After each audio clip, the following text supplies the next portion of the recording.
Fonder une famille, c'est du bonheur, des joies, des doutes et des combats qui sont propres à chacun et qui soulèvent beaucoup d'interrogations. Je suis Pauline et je suis la créatrice du podcast Ma Petite Famille. Dans ce podcast, vous écouterez des récits singuliers, authentiques et inspirants de parents qui partageront leur histoire, du désir de fonder leur famille au quotidien avec leurs bambins.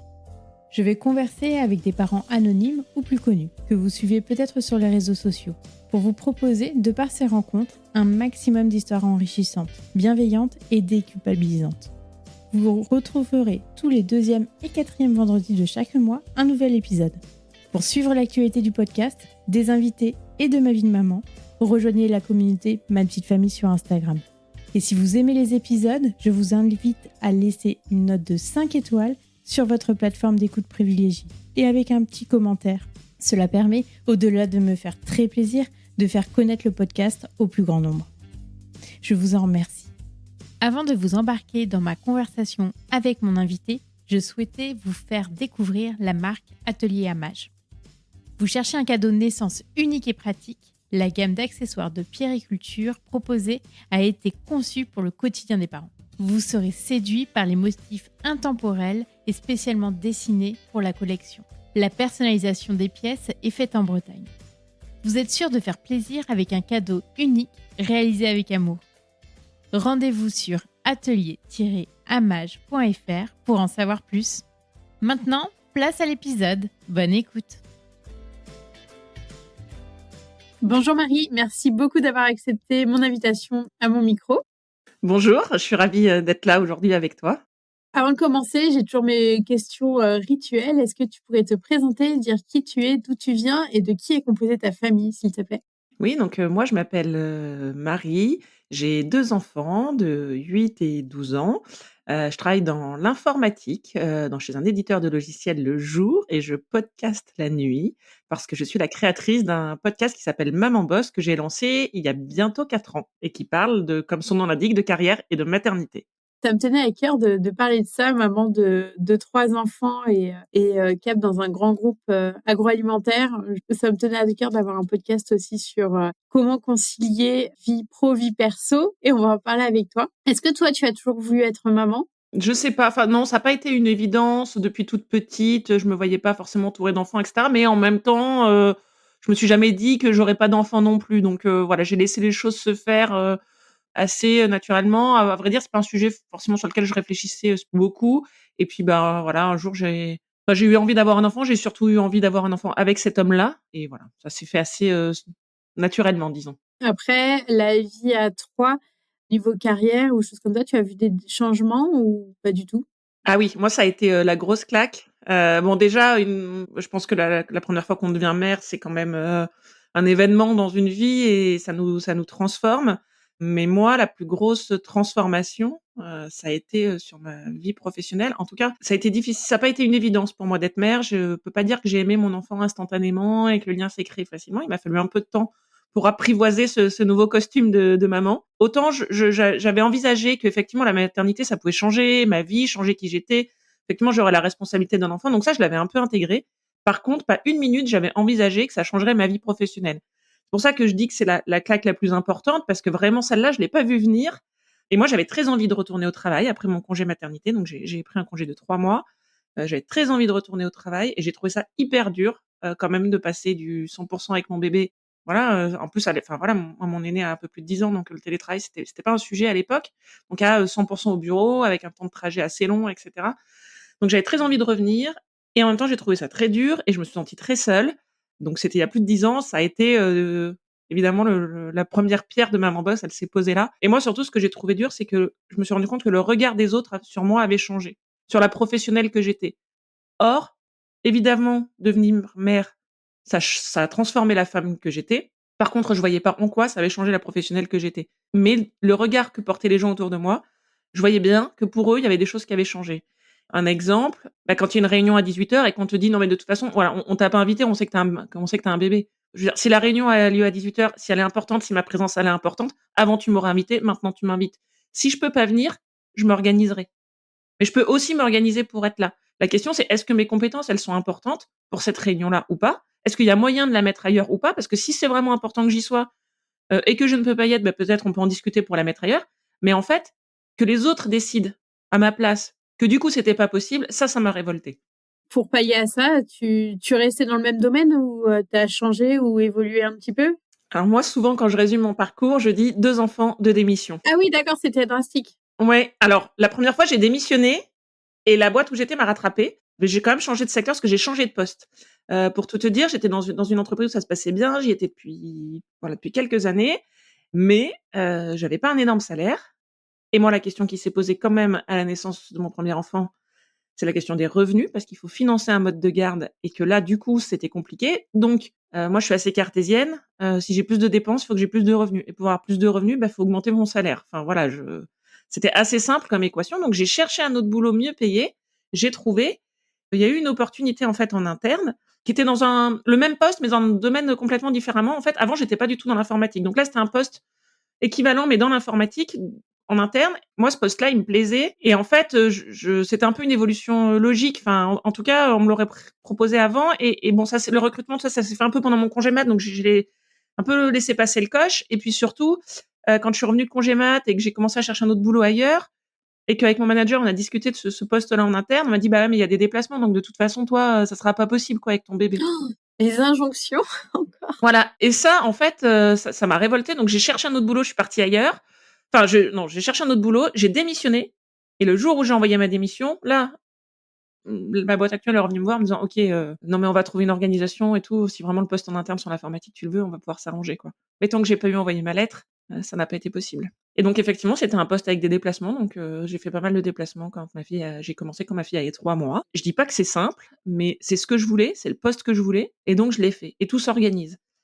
Mais c'était mon choix. Voilà. Donc ça, c'est voilà, effectivement, ça a été un événement marquant de voilà, on décide pas pour moi, en fait, que les postes à déplacement, c'est pas possible. Enfin, je veux dire, moi, j'étais pas toute seule. Alors une mère célibataire, c'est différent. Je veux dire, on était 2, on s'est organisés, mon mari faisait pas de déplacement.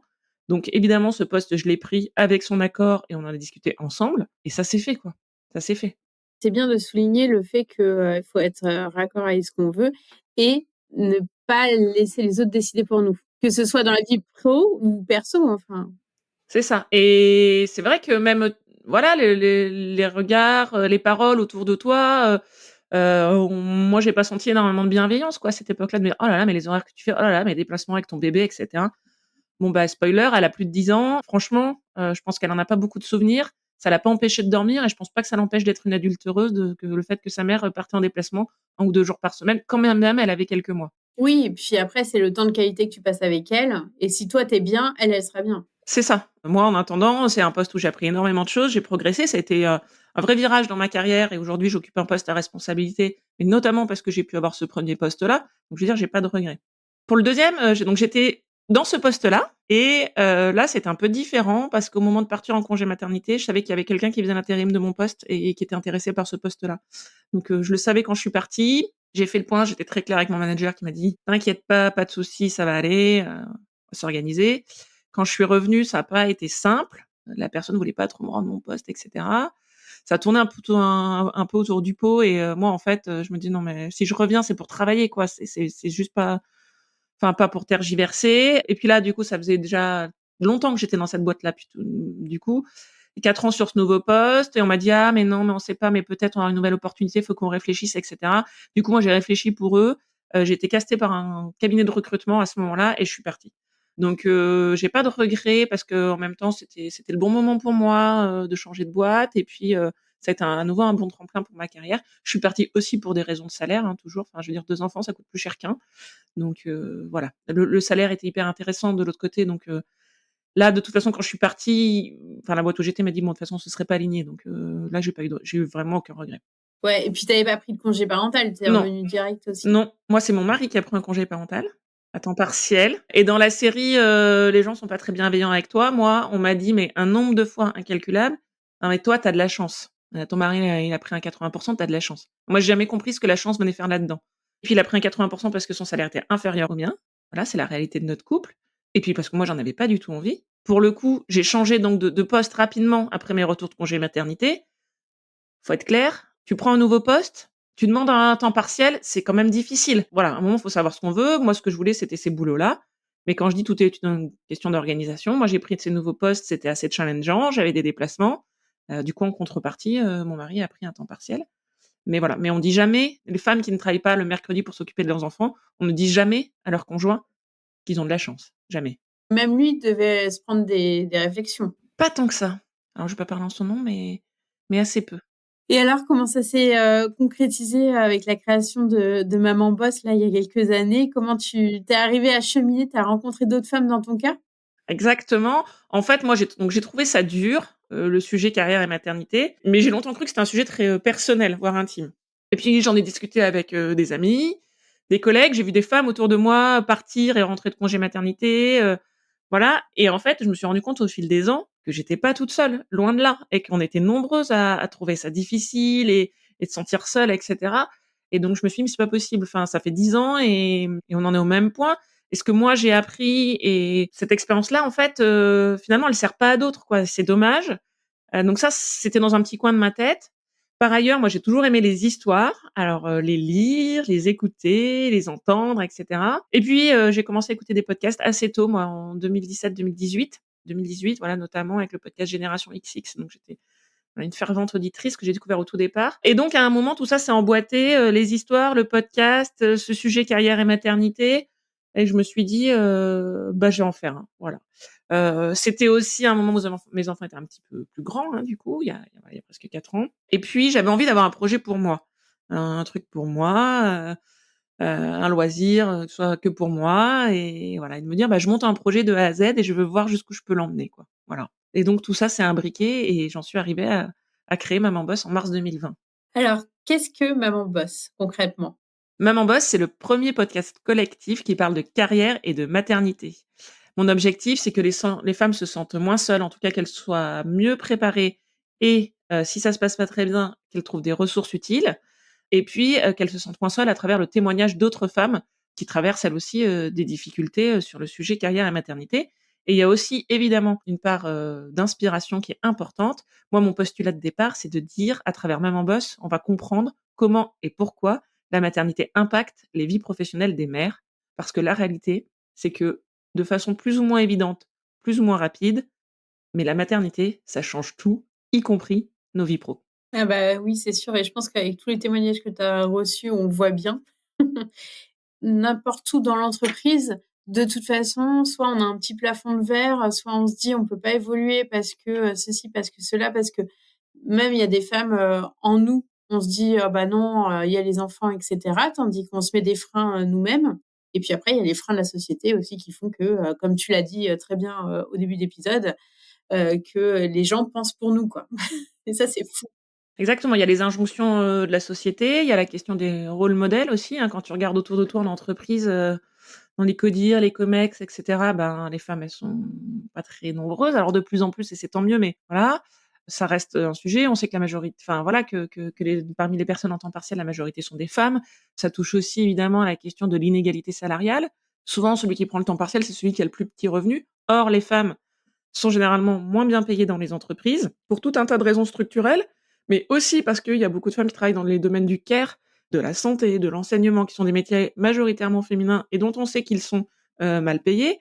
Donc en fait, il y a vraiment une dimension sociétale à ce sujet-là. Et puis, comme on vit dans la société à laquelle on appartient, et ben, en fait, ça, on l'a, hein, on l'a, intégré. Que pour accéder à un poste, de dirigeante, ça va être compliqué, que négocier son salaire, eh ben, on sait pas faire, qu'on sait que les femmes osent moins demander, que là où les filles sont généralement très scolaires et très bonnes à l'école, bah, en fait, après, on arrive en entreprise et le monde de l'entreprise, bah, c'est pas l'école du tout.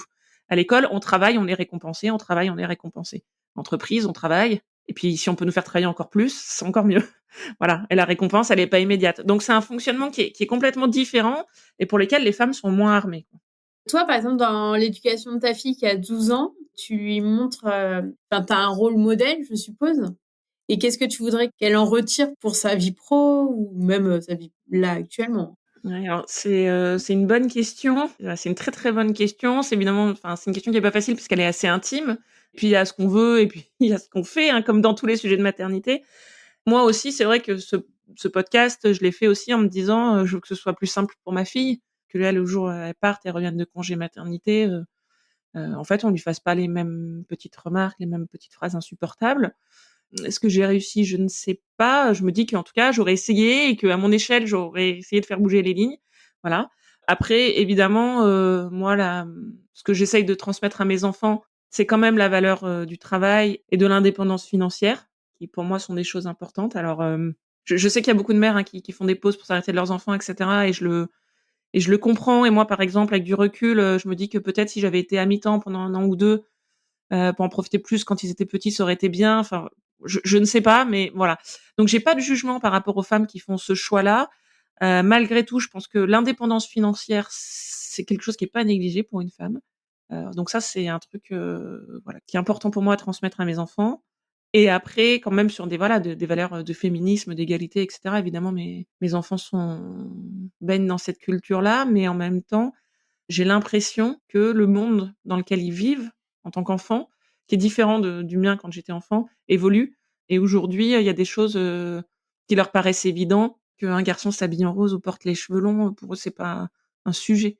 C'est des choses dont ils parlent à l'école, il y a enfin voilà, en termes de rôle modèle et cetera. Donc malgré tout, la frontière, fille-garçon, je pense, évolue. Alors moi, j'y participe à travers l'éducation que je leur donne, mais voilà, globalement, la société dans laquelle on vit, évolue et ça, c'est chouette. Oui, complètement. Là, je suis d'accord avec toi. Et c'est marrant parce qu'au niveau des valeurs, j'ai eu les mêmes, avec une maman qui m'a toujours dit, l'indépendance, financière, alors je sais pas si elle a dit ça à mes frères. Ah tiens, très bonne question. Il faudrait que je lui pose la question. Mais en tout cas, elle me l'a toujours dit à moi. Ouais, ouais, moi, c'est un truc, moi, bah, c'est même presque plutôt mon père qui m'a toujours tenu ce discours-là. Voilà, moi, pour moi, c'est quelque chose d'important. Après, c'est lié à nos propres histoires et cetera, aux modèles qu'on a eu autour de nous. Voilà, quand on connaît des femmes qui finalement, vivent dans un couple et dans une famille dans laquelle elles sont pas heureuses, enfin voilà, sans parler de maltraitance et cetera, mais juste, elles sont pas heureuses et elles sont enfermées pour des raisons financières. Je trouve qu'il faut pas tomber dans ce piège-là, quoi. Enfin, faut être libre et la liberté, dans le monde dans lequel on vit, elle passe en partie quand même par l'argent qu'on peut gagner, quoi. Et dans le podcast, là, actuellement, tu as créé une communauté, en fait, de femmes et vous échangez sur quoi comme thématique? Est-ce qu'il y a des RH? Enfin, c'est un peu, tout le monde? Alors en fait, moi j'ai eu au bout de 18 mois de podcast, je me suis sentie un peu seule sur le sujet et sur ce projet, parce que ça prend quand même beaucoup de temps de produire un podcast. Voilà, tu es bien placée pour le savoir. Et alors c'était paradoxal parce que moi j'avais créé Maman Boss pour que les femmes se sentent moins seules et je me retrouvais à mon tour assez isolée et donc je me suis dit: «Il faut que je fasse de Maman Boss un projet collectif». Donc ça a pris plusieurs dimensions.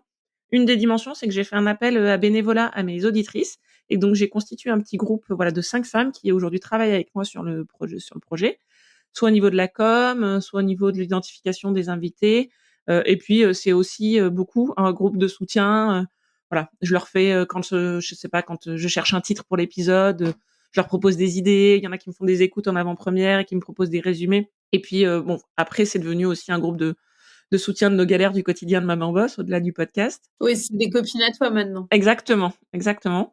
J'ai aussi, du coup, ouvert le micro à des expertes parce que c'est vrai que j'ai fait au départ beaucoup de témoignages, donc j'ai recueilli le témoignage de dizaines et de dizaines de femmes, mais j'avais envie, d'aller plus loin et permettre aux femmes de passer à l'action et d'enclencher des choses parce que voilà, c'est bien d'écouter les témoignages et de se sentir moins seule, mais une fois qu'on a fait ça, en fait, moi, dans ma situation, qu'est-ce que j'ai comme outil pour avancer? Et donc c'est là que j'ai ouvert, mon micro à des expertes, donc c'est des épisodes qui s'appellent les chroniques d'expertes, dans lesquelles des femmes qui sont expertes d'un sujet, donc ça peut être le rapport à l'argent, préparer son départ, en congé maternité, créer, gérer, entretenir son réseau professionnel.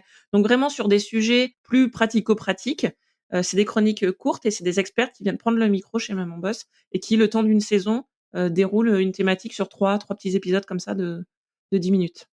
Ouais, c'est top parce que comme ça, au moins, ça donne des clés et puis, on peut mettre en pratique, c'est avec des cas concrets. Exactement. Mais bon, c'est vrai que les choses évoluent sur la parentalité d'entreprise. Il y a pas mal de gens maintenant qui ont pris la parole. Il y a des mouvements qui sont créés, notamment sur LinkedIn. Je pense au mouvement de ma pause parentale ou le Parental Act. Voilà, il y a des entreprises qui se sont engagées aussi avec des chartes de parentalité. Mais voilà, ça concerne encore malgré tout, trop peu d'entreprises. En effet, et c'est pour ça que ça me tenait à cœur de souligner ça et que, chacune, je pense, à notre petit niveau, si on met une petite graine et ben, à la fin, on arrivera à faire changer aussi, notre, positionnement et comment on est vu par certains, certains managers ou personnes de l'entreprise. Exactement. Et pour rebondir sur cette question du manager, moi aujourd'hui je suis manager, je fais partie du comité de direction de mon entreprise, une PME, un éditeur de logiciels, une petite entreprise. Mais évidemment, en tant que femme et en tant que mère, mon approche managériale et ma gestion de ces sujets-là, elle est différente de celle de mes collègues et je pense que les choses bougent aussi parce que des femmes accèdent à des postes à responsabilité, sont sensibilisées au sujet. Je dis pas que je gère parfaitement la situation et cetera, mais j'ai forcément une attention particulière à ce type de problématique. Alors des fois, on dit que les femmes, sont même pires entre elles. Est-ce que tu penses que c'est vrai?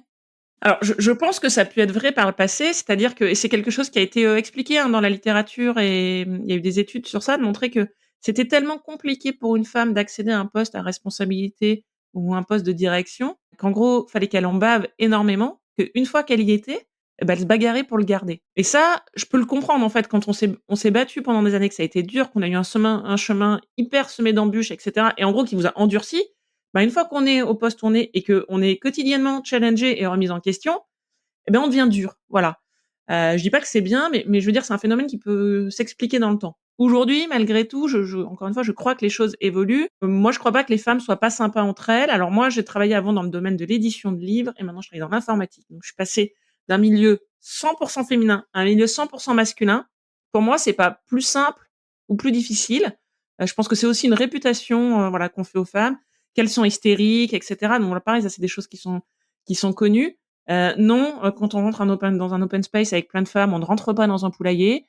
Moi, je crois que ça change rien. On travaille avec des personnes qui sont des hommes ou des femmes. Et moi, je crois beaucoup à la mixité, à la diversité dans tout, et y compris dans la composition de nos équipes. Cela étant dit, moi, je travaille dans un milieu très masculin, et mon équipe aujourd'hui, elle est 100% paritaire, et je ne crois pas que ce soit un hasard. Et donc, tu as des papas et des mamans? Ou des gens qui n'ont pas d'enfants? Ouais, j'ai beaucoup de gens qui ont pas d'enfants, j'ai des mamans, et puis aussi autour de moi, dans mes collègues, et cetera, j'ai aussi des papas, ouais, évidemment. Est-ce que tu vois une différence quand même entre les pères et les mères, même dans tu vois, par exemple, partir, le présentéisme ou des choses comme ça? Non. Franchement, les jeunes pères aujourd'hui, ils sont investis, ils gèrent les horaires et cetera. Alors c'est vrai que, malgré tout depuis, le covid et le télétravail, les lignes ont pas mal bougé sur les horaires. Bon, évidemment, on aurait tous préféré ne pas connaître cette crise et voilà. Mais, le fait est que ça a quand même, mis beaucoup de monde face à leurs responsabilités, parentales et notamment des hommes avec les enfants H24 au quotidien. Si on peut trouver un bénéfice à cet épisode, somme toute malheureux, je dirais que c'est ça, quoi, et que suite au confinement, il y a quand même beaucoup de pères qui sont plus dans la gestion des horaires et cetera. Pour moi, il y a pas de aujourd'hui, je vois pas de différence entre les hommes et les femmes sur ça. Mais c'est aussi possible si les femmes lâchent. Parce qu'il y a beaucoup de femmes aussi qui font de leurs enfants un paravent, quoi, en disant: «Ah bah, je peux» voilà, qui vous dit je reprenais au début de l'enregistrement, je prenais l'exemple de la réunion à 18:00. Bon, ben quelqu'un qui vous dit systématiquement: «Ouais, moi 18:00, c'est pas possible, j'ai des enfants», une fois, 2 fois, 10 fois, je veux dire, moi aussi j'ai des enfants. Mais si une fois par an, il y a une réunion à 18:00, faut trouver une solution. Enfin et que c'est pas possible autrement et même si aujourd'hui dans la majorité des cas, quand même les réunions à 18:00, ça se fait quand même de moins en moins. Il y a d'autres horaires et cetera. Mais je veux dire, quelqu'un qui vous objecte systématiquement que ça n'est pas possible à cause des enfants. Le mercredi, je peux pas à cause des enfants. La réunion même à 17:00, 17:30, je peux pas à cause des enfants. Puis là, je peux pas parce que moi j'ai des enfants. Bah, ah ouais, non mais moi les congés, c'est pas possible parce que j'ai des enfants. En fait, ça, il y a des femmes qui se sabotent toutes seules avec ce genre de réponse et d'attitude, quoi. Après les mères célibataires, effectivement, c'est différent. En fait, il faut être clair sur ces, problématiques et pas laisser les gens dans une impasse. Dire: «Bah, en fait, non, là, la réunion mercredi 15:00, ça va pas être possible parce que j'ai mes enfants. Par contre, je te propose ça, ça et ça comme créneau, est-ce que ça peut le faire?»